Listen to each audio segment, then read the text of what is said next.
This is Obsidian ASMR. Don't forget to like, subscribe, and hit the notification bell for future videos.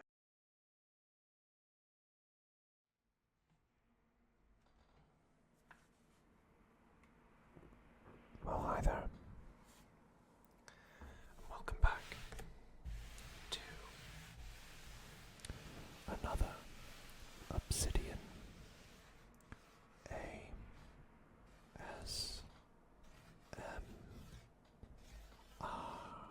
video, and today we are going to be dealing with my top 10 favorite PlayStation 4 games, and the reason why is because you all seem to really enjoy my top 10 overall video games, but I played a lot of games and that list was very difficult to compile, and I've shown you all my collections over the years, so I'm sure you would be interested, I think,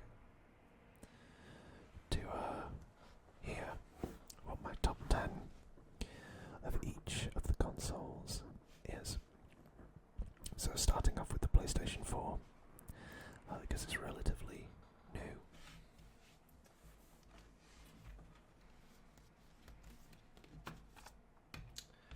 At number 10, we have got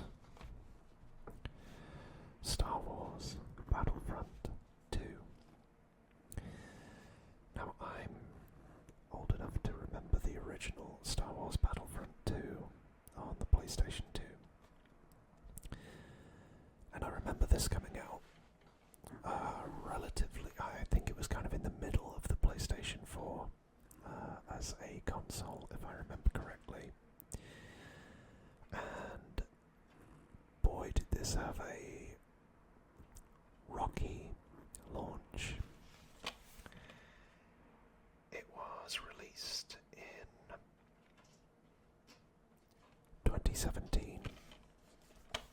This was while I was studying, and I took my PlayStation 4 down with me and ended up playing this quite a bit.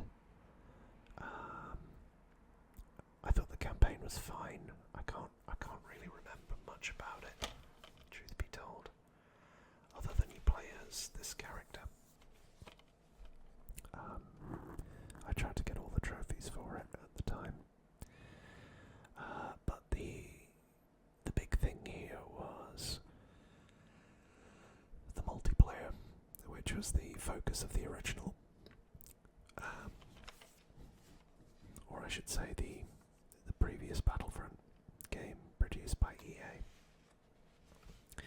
Now, there are going to be a lot of long-form video essays that you can watch about the launch of this and how it didn't do very well, but slowly but surely it turned itself back around, and I never thought it was terrible, but I did think that the grind that you had to put in to unlock certain characters like Darth Vader or Luke Skywalker was pretty colossal. I think they've worked it out as you'd need to spend something like 92 days or something like that purely playing the multiplayer in order to unlock some of those really high profile characters in the multiplayer. But it was good. I mean, I have fond memories of the galactic scale space combat, where you would use one of the many fighters, fighter jets, to deal with your enemy, whether that was the Millennium Falcon or just a normal TIE fighter. And those big battleground set pieces where you could either play as the Rebellion or the Empire or the First Order.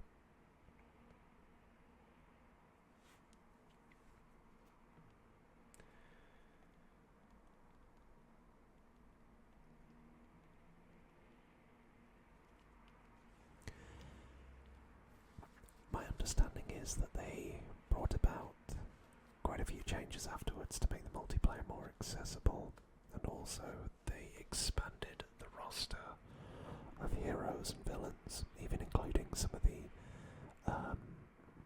Clone Wars heroes that you wouldn't typically see in the Star Wars films. But everything was quite balanced, I have to say. Each character had their strengths and weaknesses, as in the Jedi or the Sith.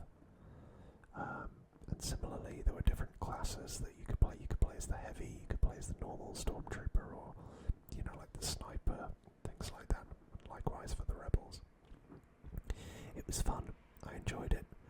And I probably would have enjoyed it more seeing the final version where they'd course corrected. I enjoyed this more actually than I did Jedi Fallen Order. So that's your number 10.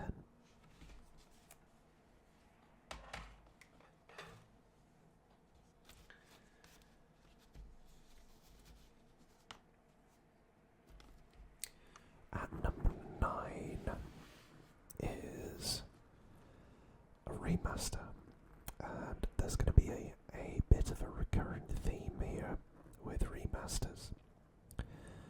Now, I told you in my previous video that I absolutely love Burnout 3 Takedown from the PlayStation 2, and I do. But Burnout Paradise, which originally released on the PlayStation 3, well, this was a great trip down memory lane for me, replaying it and actually completing everything in it. I have a real affinity for car games.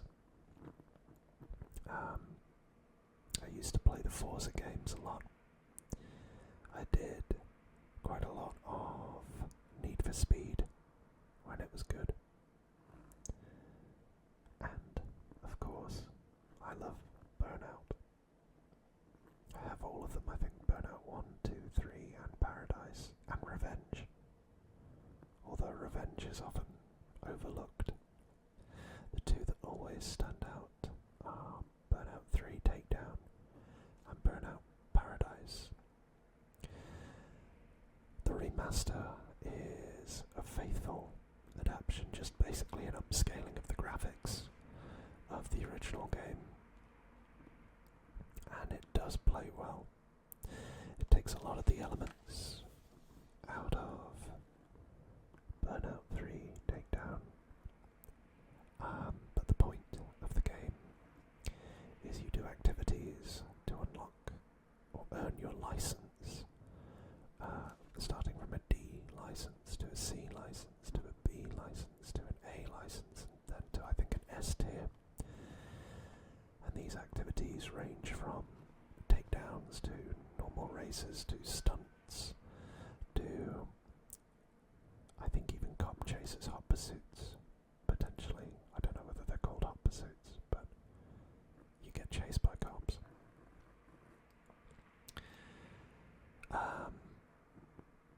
The soundtrack to this is, and always has been, phenomenal. Guns N' Roses' Paradise City is the anthem track, but there are so many other good titles. And the scenery of Paradise City is intoxicating, from the rolling hills to the beach fronts to the downtown areas and even to the kind of residential suburbs. There's such variety that it makes it a really pleasant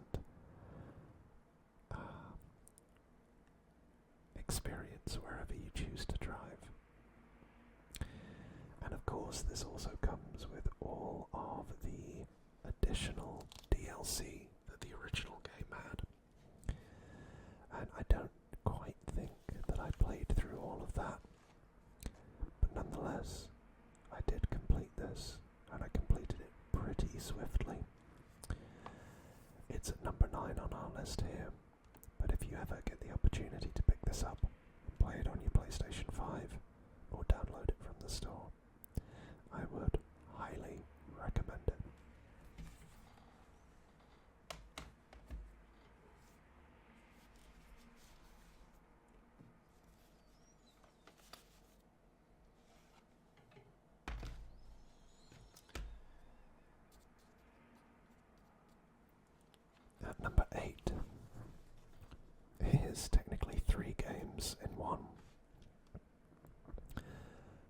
yet again, it is a remaster. I could have put a third remaster on here, and you probably could have guessed which one it was.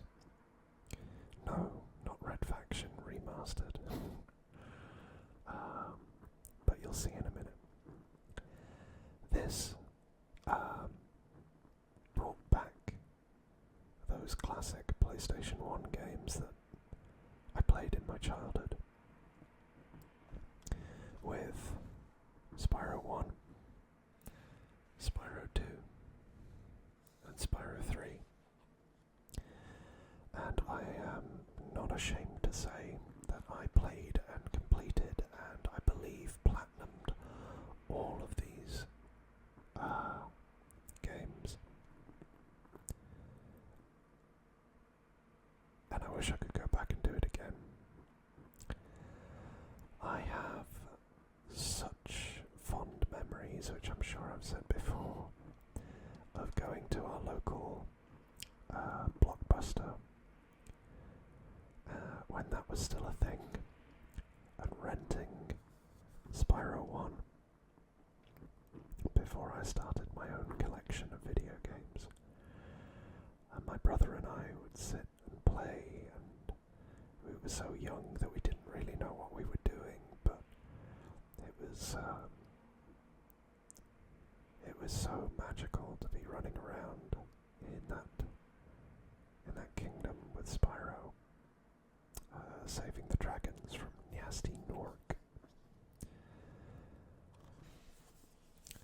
And this loving remaster from Toys for Bob really does show what can be done when you put a little bit of elbow grease into one of these old titles.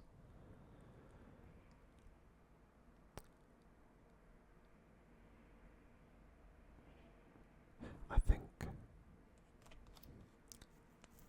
at one point I was far more of a fan of Spyro the Dragon, the original, but having replayed all three of them, I think Spyro 3 Year of the Dragon is now my favourite.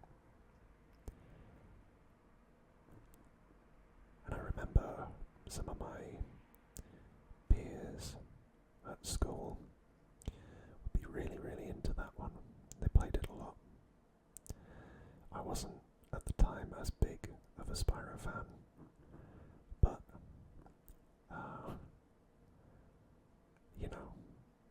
there was another platformer that gripped my attention a little bit more than Spyro did. But that's not to say that I didn't enjoy going to Glimmer and defeating the witch and saving those dragon eggs. So, it's a calm game. It's not very complex. And you can take your time to go and explore all of the various stages or worlds.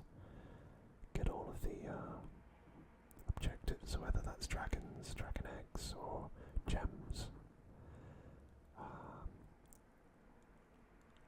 And honestly, I can't wait for the rumoured Spyro 4 that they're bringing out. It's been rumoured for a year or two now, and I hope that they do bring it out really, really soon. This was released in what feels like yesterday, but it was 2018 that this dropped, so that was a full 6 years ago, well, coming up to 7 years ago now. But really worth the money, and you'll spend a long, long time in this game. And that leads us on to number 7.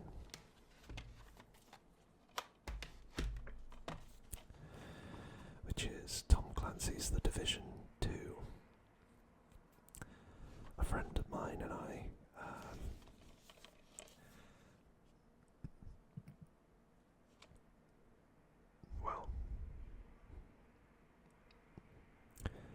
two friends of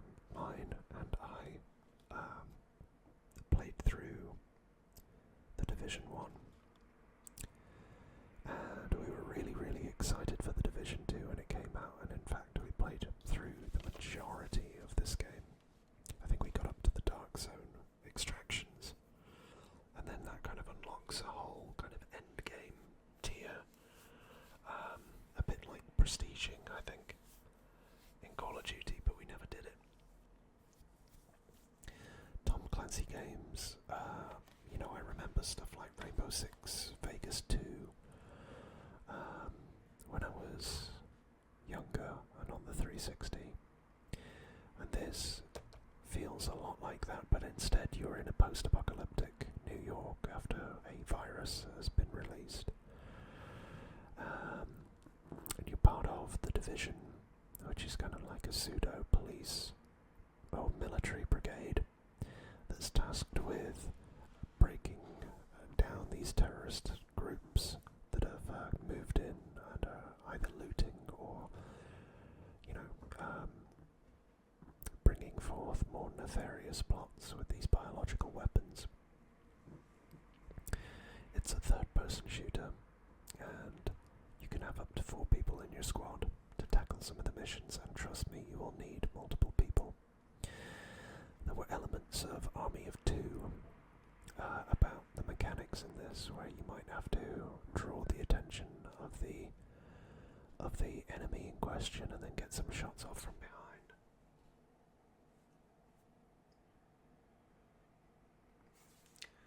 So, yeah, it's very long, and there are definite difficulty spikes and plateaus that need to be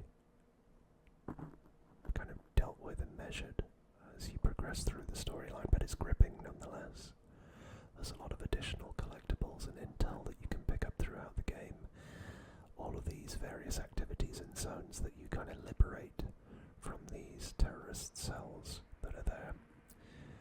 And of course, you get the choice of whether to go in all guns blazing, or, as the box suggests, hang back with a sniper or even a crossbow and try to take these enemies out from afar. The game really, honestly, I probably need to replay this because I know roughly what the story is, but it's a little bit hazy, and that's probably because the game released in 2019, so that was about coming up to 6 years ago now, just before certain events in the world. And I would still highly recommend it. Hopefully they're working on the Division 3, because I would definitely pick that up and I would definitely play it.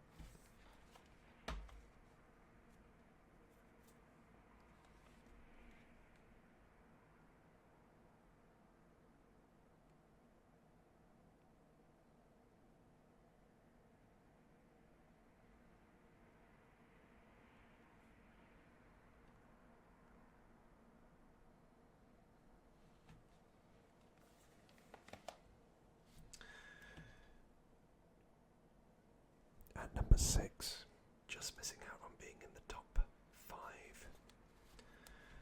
would be Crash Bandicoot 4. It's about time. Oh boy. I wish I'd actually played more of this, because it's also made by Toys for Bob, not the original company that remastered the Crash Bandicoot Trilogy, which I believe was... I can't remember. Tell me in the comments below.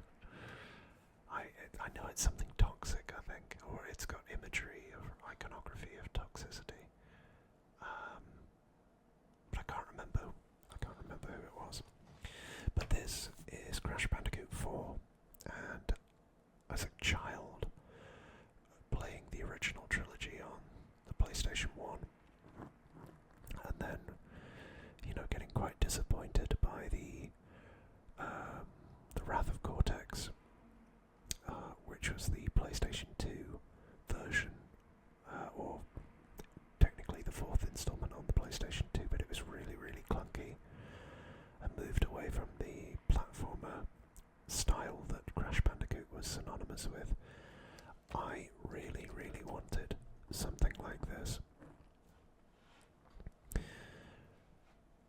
And I think this really delivered.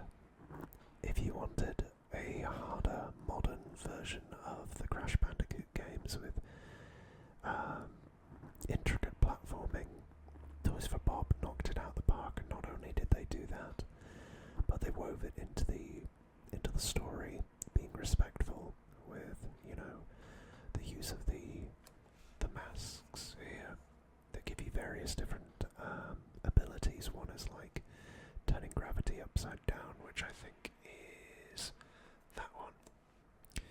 One of them is rewinding time or stopping time. Another one. The other two, I can't remember exactly what they do. I think one of them makes you smaller, which I think is that one.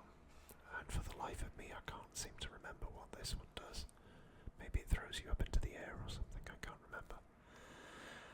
But you can play as either Crash or Coco Bandicoot, and it also brings back some crowd favourites or fan favourites such as Dorna, but she's got a bit of an attitude and a makeover, as well as Dr. Neocortex in some of the missions. I really love the imagination of this, and it is difficult as well, where you have to effectively you can do all of the missions going one way, but they added in an extra element to the game for replayability where you have to play them backwards as well, so from the finish to the start. And some of these are really, really difficult unless you're very good at platformers, which I'm okay, but I'm not amazing. There's a lot of collectibles in there, a lot of different kind of Crash Bandicoot skins that you can unlock and use dependent on your progress across the missions. Same with Dr. Embryo. And there's even these flashback tapes that take you back to when Crash was a test subject of Dr. Neocortex. And you effectively don't have multiple lives. You have to go through the stage and ace it in one. And those are quite difficult. They are quite difficult to do. I don't think I finished it. Or finished all of it. I finished the main story, but I didn't do all of the side bits. But it was really, really fun. And it was really, really welcome. And I know that they brought out kind of like a Crash Brawl thing afterwards, which I don't think was received half as well as this was. But I remember going to the store to pick this up and being overcome with childlike wonder and excitement for what was going to be in there. This was, I think, the last game I bought before certain events happened in the world, and it really helped me get through that period of lockdown. I spent too much time on this, as well as other things. But yeah, it was great, and they even rehabilitated Dingo Dial, which was a bit of an odd choice, but nonetheless, it was quite nice. And I haven't shown you the inside, but there's not much to see other than the disc itself. I love this, and I need to give it another go and complete all the odd bits, because that's an itch that needs scratching. So our number 6 is Crash Bandicoot 4. It's about time.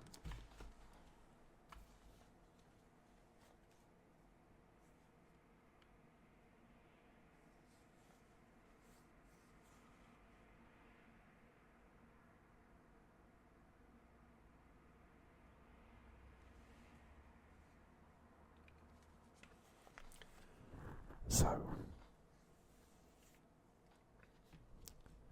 that's the halfway point. Do you agree with what I've been saying so far? Are there any that you think should have been our number 10 to number 6? Maybe they'll be in the top 5. But comment below which ones you think should be in instead. I'd love to hear from you. So, coming in at number 5 is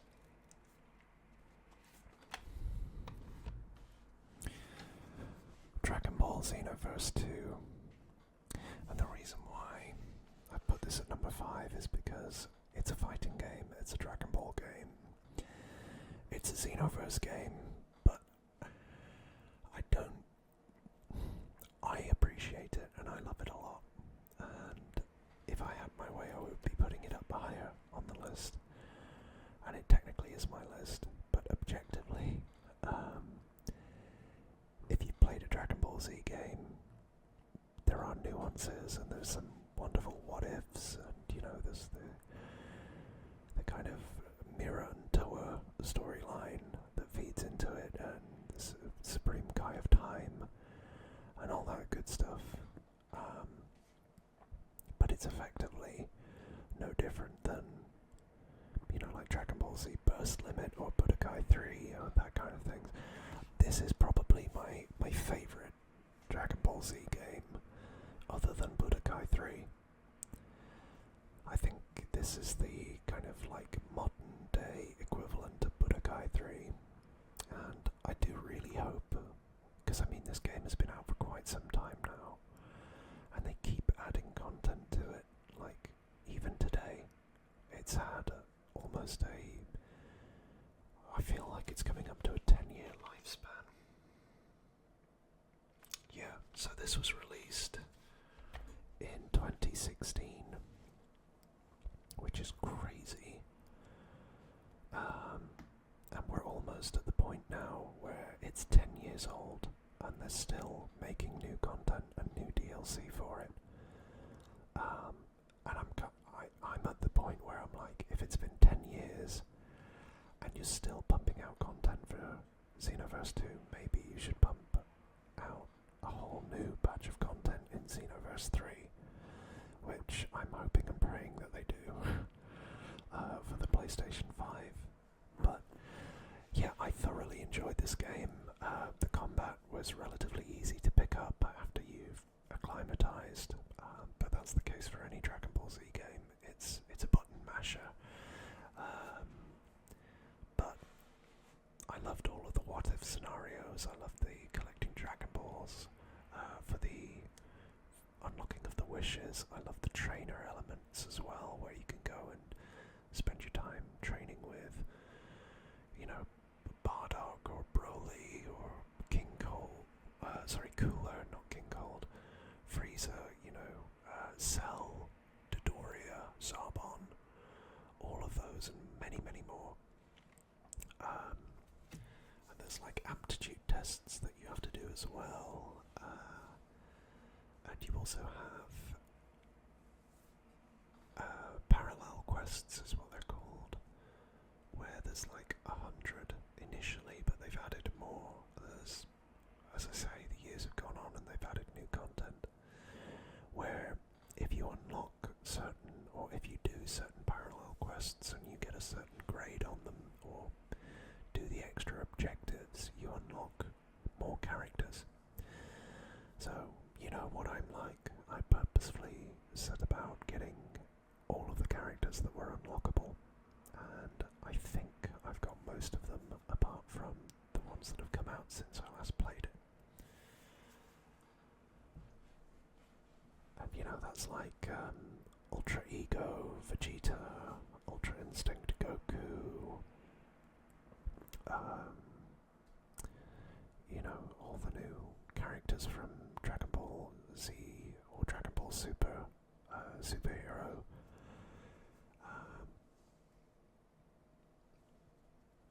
Jiren, Toppo, that kind of thing. So, Dipso,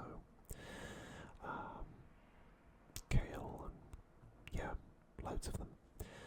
It takes quite a while to do everything, but I think it took me probably like a week or two of solid gameplay to do everything that you needed to, and then every so often I come back to it. I think another thing that is probably the big thing out of the Xenoverse game types is that you are a time patroller, and your job is to maintain the timeways and the correct timelines of the Dragon Ball universe, and as such you can choose to be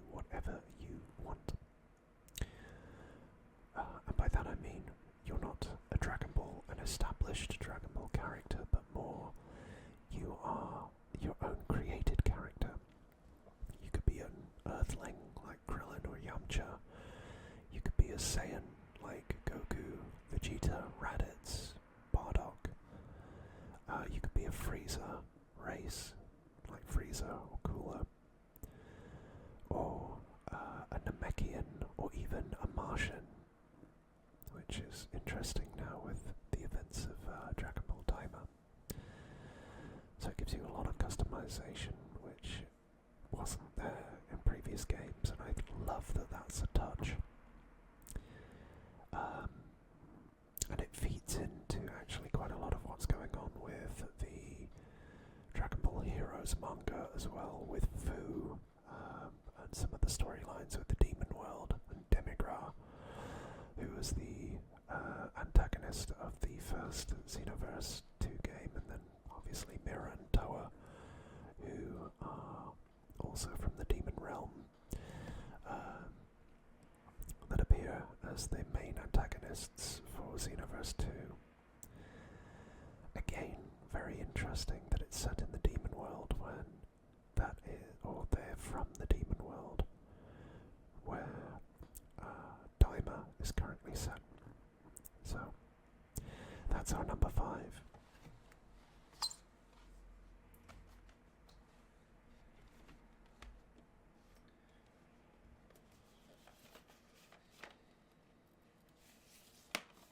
This is where things are going to get a little bit more intricate.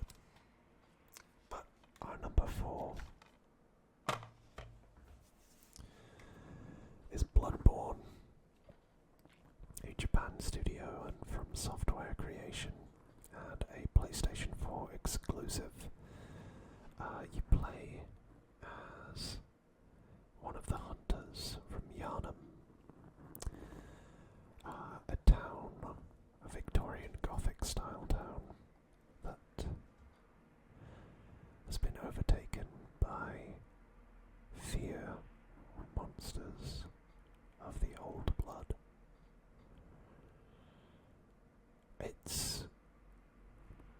It is still probably one of my favourite games from Software, more so than Dark Souls 3 or Elden Ring or any of the others.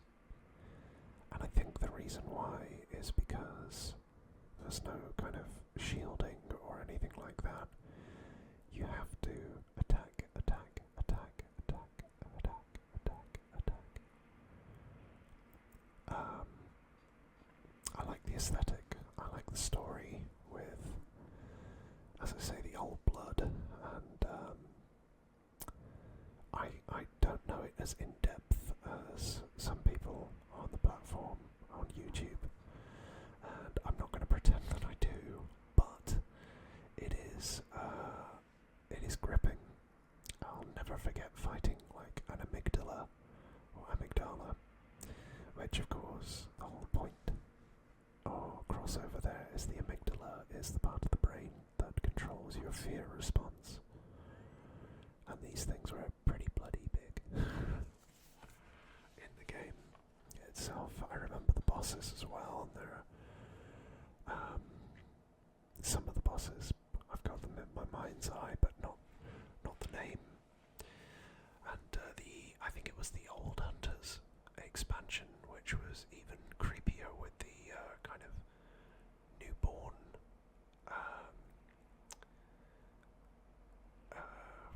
endgame boss at the end of that expansion that really hit hard.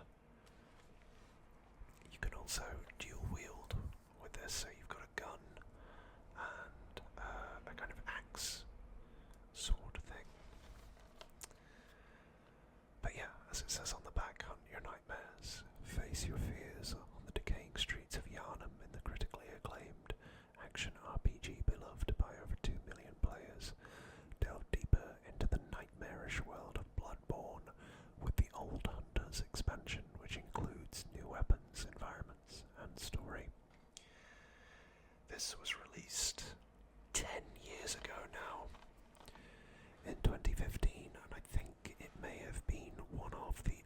earliest or even a launch title for the PlayStation 4. I think it was one of the earliest because I believe the PlayStation 4 launched near the end of 2014. But it's really good, and there are rumours that they're going to be doing a sequel to Bloodborne pretty soon, which, again, maybe I'm wrong, but I look forward to it if they do. I did everything on this with a friend of mine from university, and he was so good at this game. He was really good at it. I, on the other hand, was kind of upskilling and learning. By the end of it, I was pretty good. But it's all a confidence thing, isn't it? These From Software games.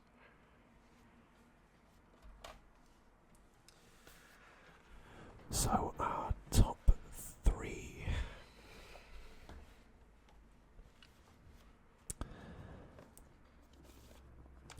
At number 3 is the third installment in a beloved franchise, and that is, drumroll please, I can't even do that with my tongue.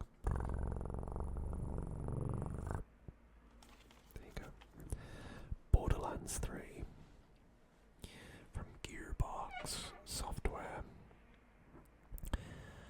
I remember playing the original Borderlands back in 2009 on the PlayStation, or it might have been PlayStation 3 or the Xbox 360. It was probably the PlayStation.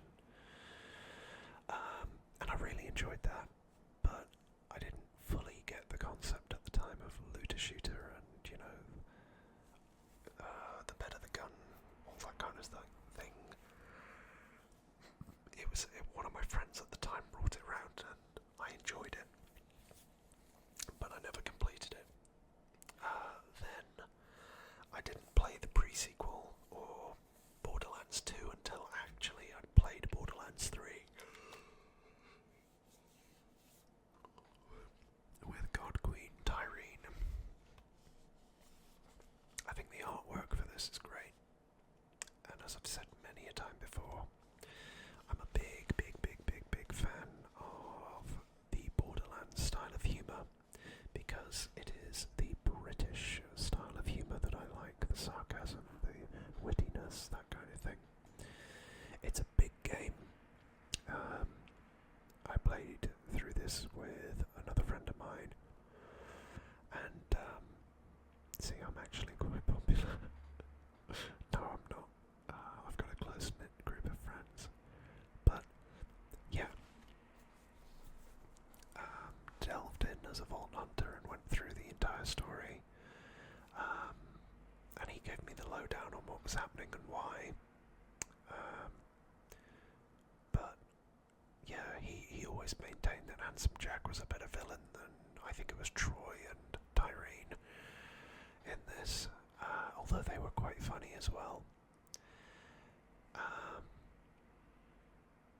Yeah, it takes a long time to finish. There's quite a lot of DLC that comes with it. And again, worryingly, this was released in 2019. And I spent ages playing through this. Ages. Because there's so much to do, there's so many little nooks and crannies to complete. And I played as this guy.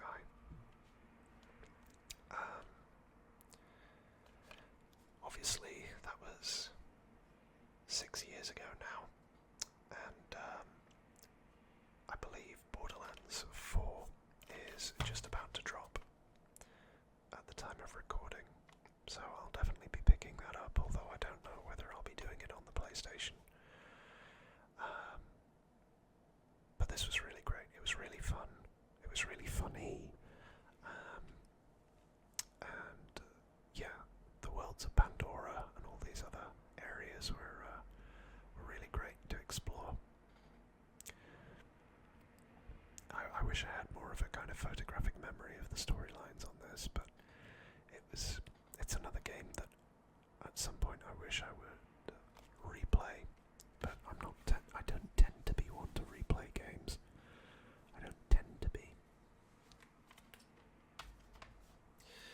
At number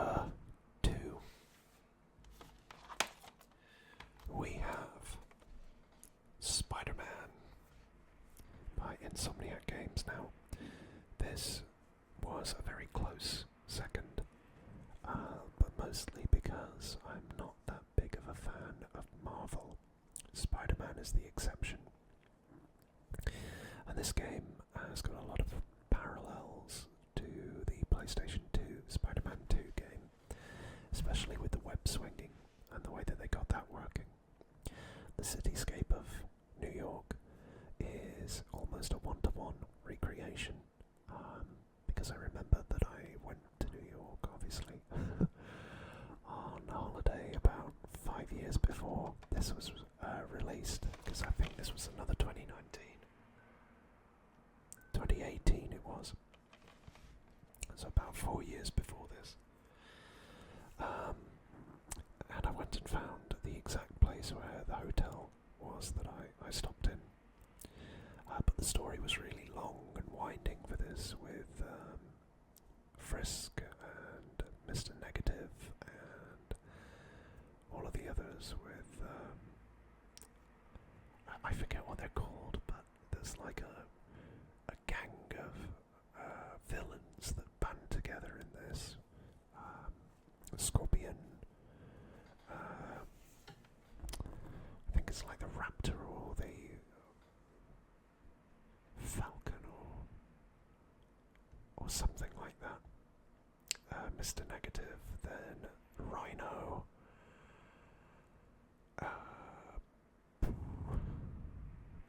and Electro, maybe. No. Maybe. Or one of the goblins, maybe. I can't remember, but the storyline's really good. There's a load of activities to do in relation to, again, the areas that you're in. So the kind of suburbs of New York are split up, and you've got, like missions or side quests or explorations or collectibles that you need to get to 100% the game. So again, I did all of those. And you also have an upgrade system for your gadgets, and also a ability to buy different skins or costumes for Spider-Man throughout this.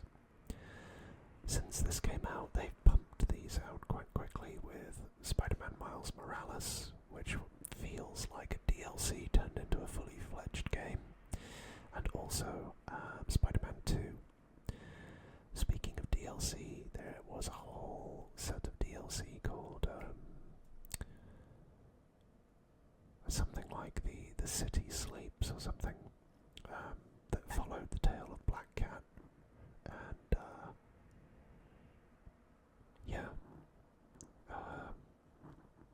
her encounters with the bad guys, effectively. Felicia Hardy, I think her name is. It was Doc Ock, of course, it's Doc Ock, that's the other bad guy in this. And that's quite foreboding in the story, because you start off as, obviously, his young apprentice, Otto Octavius' young apprentice in his science lab. But as the game progresses, you're kind of helping him build the arms that eventually will overtake his mind, as well as chasing down these other villains like Rhino, Frisk, Scorpion, Vulture, I think it is, and Mr. Negative, who is one of the big ones. And they all kind of, the crescendo is that they all gang up at the end, or near the end of the second act, leading into the third act, to try and take you down. And they also, I think somebody has like a private army or something that you then have to deal with as well. But a lot of this was taken from a different game in terms of the fighting style and the fluid, button pressing, I guess, that comes with it. But there are some great set pieces in this. The storyline is fantastic, and all of the details across New York are great. I think I said in the last one that I need to finish playing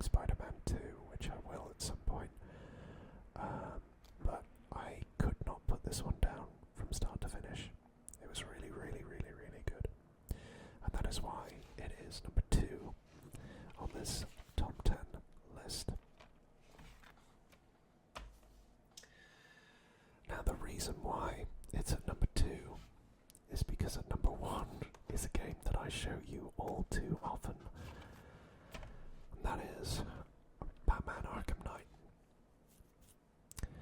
To reiterate, I love this game more than Arkham Asylum and more than Arkham City.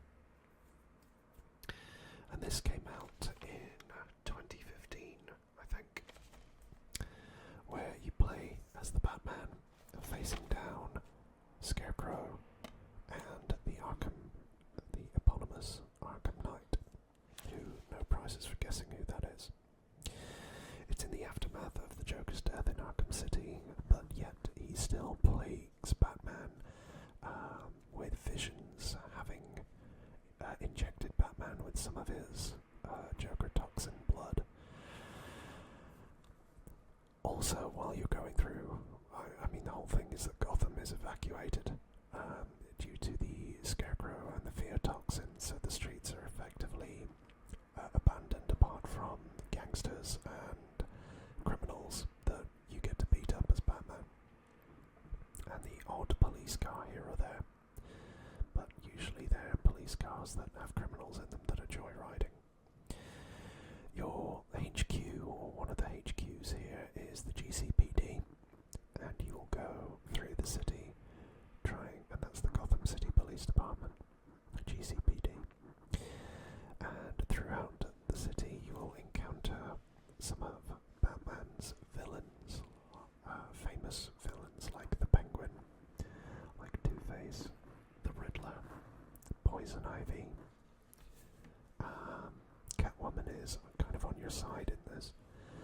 And then not so famous villains like Firefly, Professor Pig, that one was quite scary. The Deacon, Azrael, Man-Bat, and I think that was it for the main game, although I could be wrong. And it's up to you to follow the clues and complete the side quests to catch each and every one of them and get them imprisoned or locked up again in the GCPD. Oh no, there's also Hush. There's Hush as well to deal with. So that is it in a nutshell. There's a lot of arcade to this in terms of like fights or mini games where you have to score the most. Obviously the big thing about this is the Batmobile and the use of the Batmobile. Some say that it was over-reliant on the Batmobile, but I disagree. There was a whole load of content where you could play as Harley Quinn, or Batgirl, or Robin, as in Tim Drake's Robin, or even the Red Hood, Jason Todd. And on top of that, there was the really great piece of DLC, which was Season of Infamy, with Mr. Freeze, Killer Croc, and Ra's al Ghul added as more side missions for you to complete. The one that's going to take you the longest is probably the Riddler trophies that are littered throughout Gotham and even in the Stag Blimp. All of which, I think there are like 300 or 400, have mini-games or puzzles that you need to solve in order to obtain them all and then unlock the final battle with the Riddler himself. And some of that you'll be utilising Catwoman as a playable character, and indeed you need to use her in the final fight with the Riddler. But on top of that, you also get to play as Nightwing in some parts of the game. I think that was when you were taking down the Penguin, and also Killer Croc later on in Season of Infamy. But it's the Arkham series fighting style with those free-flowing combat is what made Spider-Man great. And they would say that Spider-Man is a better game because the world is more populated and it's light, whereas in Arkham Knight, Gotham is dark PCs about, because of the technology at the time.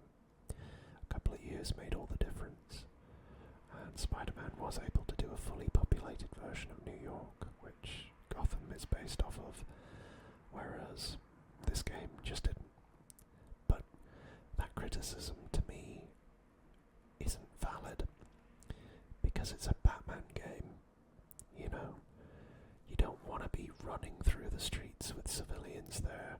The whole point is you're Batman, you lurk in the shadows and you take out bad guys, and that's what this does. In my opinion, this is the definitive game if you're a Batman fan, just for the sheer variety that it offers, and for all of the encounters with all of these various Rogues Gallery members. And it builds on all of the things that Arkham Asylum provided, Arkham City built on, and I think it does them better, truth be told. At the time, this game got a lot of flack, but as the years have gone by, people seem to have softened on their stance on the game, and are more willing to give it an accurate and fair assessment. I think a lot of people were annoyed at the identity of the Arkham Knight, because he was supposed to be an original character created for this game, but it turned out that he wasn't. The voice acting from the dearly departed Kevin Conroy, and also Mark Hamill as the Joker, are real highlights alongside John Noble as Scarecrow. It's an all-star cast, really, and I think it's amazing. I think it's amazing. I put a lot of time into it, and honestly I might go and replay it again. And that is my number one game on the PlayStation 4. Which game did I miss out? Which one would you have put in the top 3, or even the top 1 position? Let me know in the comments below, and if you have liked this video, please let me know by giving me a like, comment, and of course, if you would be so kind, it would be great if you'd hit that subscribe button. All that's left for me to say is, I've been Obsidian, you've been amazing, and as always, take care of yourselves.